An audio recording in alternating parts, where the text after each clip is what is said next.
Bonjour, aujourd'hui j'aimerais vous présenter une maquette que je me rappelais sincèrement pas avoir achetée.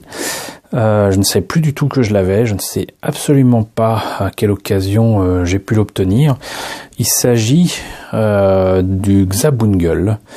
Et Xabungle, c'est une série japonaise du début des années 80, de Sunrise si je ne me trompe pas. Peut-être de 82 ou je sais plus, je pense que ça a suivi la sortie de Dougram ou précédé, qu'importe. Et donc les Xabungle, c'est des robots transformables en vaisseau, en camion, en je sais pas quoi. C'est des Walker Machine. Là j'ai la Walker Machine au 1/100 du Xabungle, donc le robot héros de la série, on imagine. Et c'est, comme vous voyez, un très très vieux design qui n'est pas sans rappeler les couleurs et les formes peut-être d'un Tornrock de l'Empire des 5. Et c'est une série assez particulière qui présente quand même quelques designs intéressants avec des robots, j'allais dire utilitaires, visiblement c'est peut-être sur une planète minière ou quoi, mais il y a beaucoup de robots qui semblent être des engins de chantier, d'excavation pour des trucs dans des mines ou quoi, mais voilà, j'avoue ne m'être pas particulièrement penché sur l'histoire de cette série, mais surtout, du coup, j'étais très étonné de tomber dessus. En fouillant dans mes cartons, tomber là-dessus, ça a été une vraie surprise. Je n'avais strictement aucun souvenir d'avoir cette maquette. Pour ceux qui sont comme moi et sont nés dans les années 70, peut-être vous rappelez-vous avoir eu ce Xabungle en jouet, puisque on l'a eu en jouet pirate. Il était relativement petit et il était transformable. Collection identique où on trouvait aussi un autre robot de Xabungle qui est une espèce de robot géant qui se transforme en forteresse. Est-elle volante? Est-ce qu'elle roule? Je pense qu'elle roule sur la planète où ça se passe, mais bon, un robot qui était jaune et rouge, lui, forcément, il était blanc et bleu. Et donc on avait eu ces maquettes là aussi, ces jouets pirates là aussi, en même temps que des jouets pirates de Macross avec des Valkyries, des SDF1, et il y en avait vraiment de partout dans les années 80, partout, on en trouvait continuellement aussi dans les vides-greniers. J'en ai des tas de morceaux, mais la maquette j'avais pas, donc j'imagine que j'ai dû l'acheter d'une manière ou d'une autre à quelqu'un dans une boutique ou quoi. Je n'ai malheureusement pour une fois strictement aucun souvenir et donc rien à vous raconter sur la façon dont j'ai obtenu ce kit. Mais on l'a là, donc qu'est-ce que ça donne? Alors déjà, je pense que ce kit est une réédition parce que début des années 80, il n'y avait pas de code barre. Ce kit coûtait donc apparemment au Japon 1000 yens, c'est-à-dire à peu près 8 ou 10 euros. Une fois monté et peint, tranche quand même comme ça, voilà, ça sera peut-être mieux comme ça. Monté et peint, ça donne ça. Bon, vous voyez là, on est vraiment dans le vieux kit vintage. Hein. Sur le côté de dos,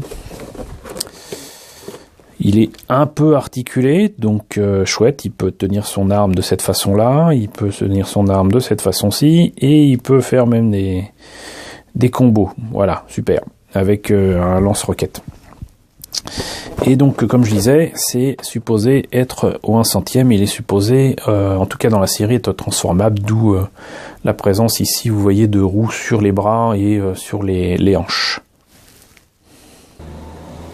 Ce que je peux vous dire en revanche, c'est que la série, on la doit encore une fois à Tomino, donc le créateur de Gundam, mais aussi de Aura Battler Dunbine, Ideon et tout, et que le design des robots, on doit exactement comme pour Gundam à Okawara, Kunio Okawara, mais il y a un nom qui ressort de cette production, qui pour moi est très important dans le monde du mecha design et de la réalisation de dessins animés japonais, c'est Izubuchi.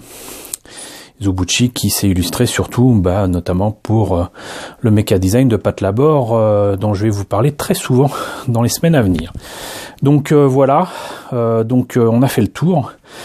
Je pense que maintenant ce qu'on peut faire, c'est voir tout simplement ce que ça donne à l'intérieur et voir si effectivement cette réédition de maquette était justifiée.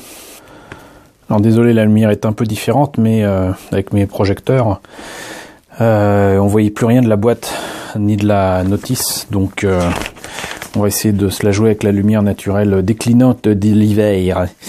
Donc notice très clairement à l'ancienne, là on sent la notice début des années 80. On sent aussi la maquette du début des années 80, hein, très peu articulée, très très rigide, à peine capable de lever les bras. Et c'est une maquette qui, pour en tirer le meilleur, franchement, là, faut se lever tôt. Sincèrement, je ne sais pas pourquoi je l'ai. Est-ce que c'est un cadeau? Voilà. Les pièces en présence, il y en a quand même un paquet. Très clairement, donc maquette à l'ancienne, comme je le dis souvent, donc maquette à l'ancienne, c'est des pièces en deux parties qui nécessitent ponçage, l'image, tout ce qu'on veut. Là, il y a une arme qui est en une seule pièce, je suis assez étonné. Là, il y a le lance-roquette qui très clairement, par contre, aurait pu être en 4 morceaux, mais là, n'est qu'en 2. Là, je sais pas ce que c'est. Ça ressemble à des orgues de Staline. Mais là, pareil, vous voyez, c'est des petits tuyaux. Pour autant, c'est quand même en deux parties. Voilà, démerde-toi avec ça. Pratiquement l'équivalent qui doit être mis certainement sur le bras. Des roues qui roulent. Je vois pas l'intérêt, mais c'est là. Des mains ouvertes. Les articulations, pourquoi ça? Wow!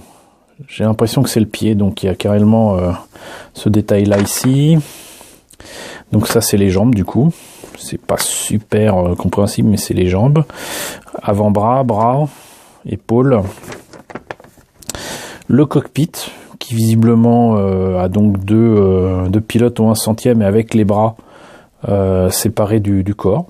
C'est assez rare pour être signifié, puisque pour du 1,72 ou du 1/100, du 1,72 ou du 1,48, voire du 1,35, c'est logique, c'est normal, ça se fait souvent. Mais là, pour du 1/100, c'est rare. Donc le cockpit, une fois terminé, ça se met dans la tête et après on ne revoit plus de près ni l'intérieur du cockpit ni les personnages, donc il y a intérêt à les faire avant, dans un premier temps. Le torse, ensuite on réunit non, ça c'est abdominaux, mais le torse, la tête, les bras, le bassin qui m'a l'air un brin compliqué, qui à mon avis va casser en moins de 2, et on relie le tout j'allais dire en vissant, mais ouais, ça me rappelle un certain système de dougram qui date pratiquement de la même époque, hein. Donc on est dans la même logique. Là encore, il y a des roues pour l'arrière. Le backpack m'a l'air d'être un peu complexe aussi. Et ensuite, il y a tout un tas de trucs et de machins qui se rajoutent. Voilà. Donc, j'avais même pas sorti les pièces des grappes. Je constate quand même qu'il y a des beaux détails. Voilà. On va essayer d'être gentil quand même. Il y a du détail. La lumière se baisse, donc je vais quand même allumer un petit peu. Il y a du détail ici, je sais pas si ça se voit à l'écran. Il y a du détail ici, en creux, précisons-le. Voilà, des beaux panneaux, là pour les pieds. C'est un peu moins cool sur les épaules, là. Mais même sur le bassin, là, il y a des trucs sympas.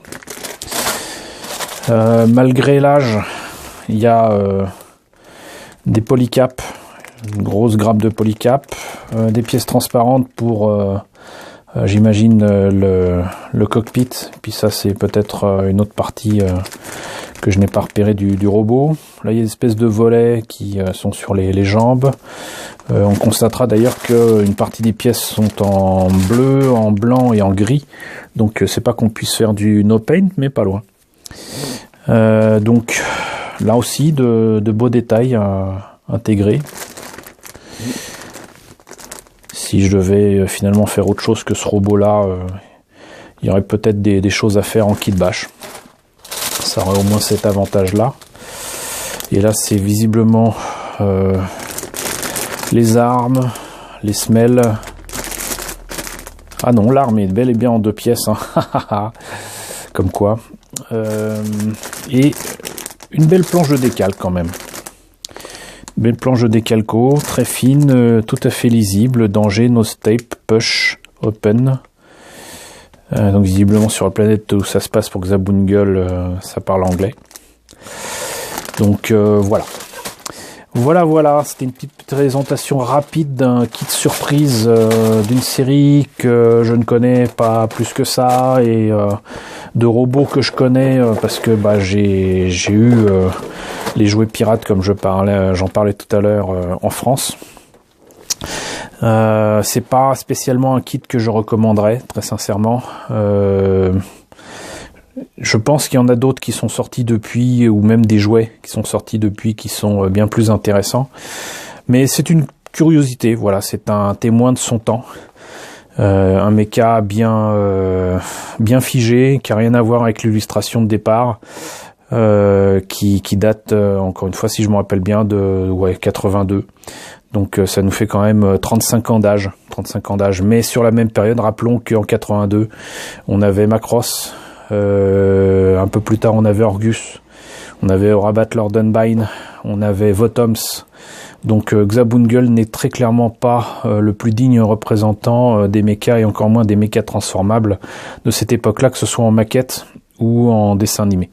Mais voilà, c'est quand même important de le présenter. Je suis pas toujours obligé de présenter que des maquettes que je trouve géniales. Hein. Donc voilà, n'hésitez pas à me dire si vous connaissez ce kit, si vous connaissez ce robot, si vous éventuellement vous connaissez la série. Ça m'intéresse toujours d'avoir votre avis et savoir ce que ça vaut. N'hésitez pas à liker, n'hésitez pas à partager, n'hésitez pas à vous abonner si ce n'est pas déjà le cas. Je vous retrouve très bientôt pour la présentation de nouveaux kits sur l'animation japonaise.